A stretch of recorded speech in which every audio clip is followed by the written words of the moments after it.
I mean, I sat with Bernie. I'm the guy that told him you shouldn't accept any money from a super PAC because people can't possibly trust you. How would a middle-class guy accept if you accept money? But here's the point. That was Joe Biden a year and a half ago explaining how he told Bernie Sanders not to accept super PAC money. And now let's take a look at Joe Biden just a month ago explaining how we should not accept super PAC money. No super PACs, no money at all coming from people that you don't know where it's coming from.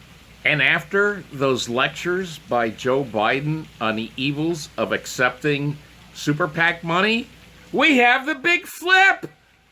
I personally don't have a super PAC. I don't want any part of that. I didn't change my opinion.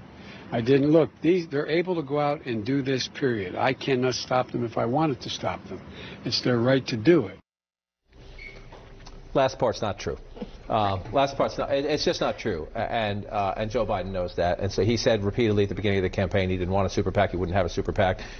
That's not where the party is anymore. The guy who's building one up for him right now has been with Joe Biden going back to the 1980s. If Joe Biden said, Larry, don't do it, Larry would not do it. So why that? Why not just give an honest answer? I'm not raising as much money as I need, so we're going to go this route.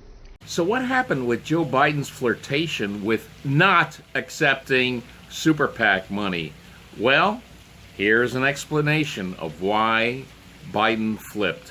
Joe Biden has spent about $925,000, just under $1 million on private planes in the past 3 months. And that's, just for context, about twice as much as the runner-up, which is Pete Buttigieg, at about $450 million or so.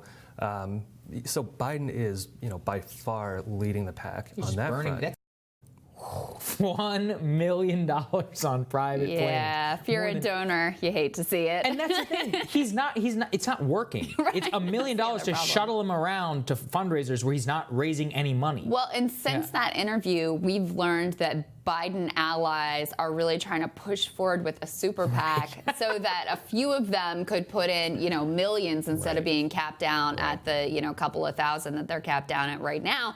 Because he, of all the candidates, has, I think, the highest or the second highest ratio in terms of the number of donors who've already maxed out. Like, they're done. They can't give you any more unless you go the super PAC route. And that's the problem with this old model of politics that he's following. If you don't have that grassroots energy that can give and give and give, and that you're ultimately accountable to instead of these wealthy donor types, it ends up being a real problem. It is a real problem.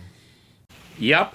The Joe Biden campaign blew almost $1 million in just 3 months on private jets. And I'm sure they spent a big bundle on luxury hotels as well. So the question is, why not just cut back on expenses? Why not fly commercial? Why not just stay at Holiday Inn?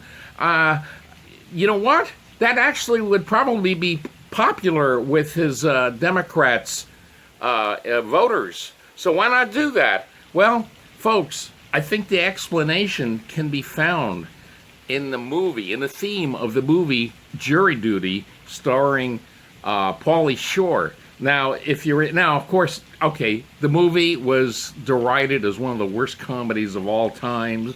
Siskel and Ebert hated it.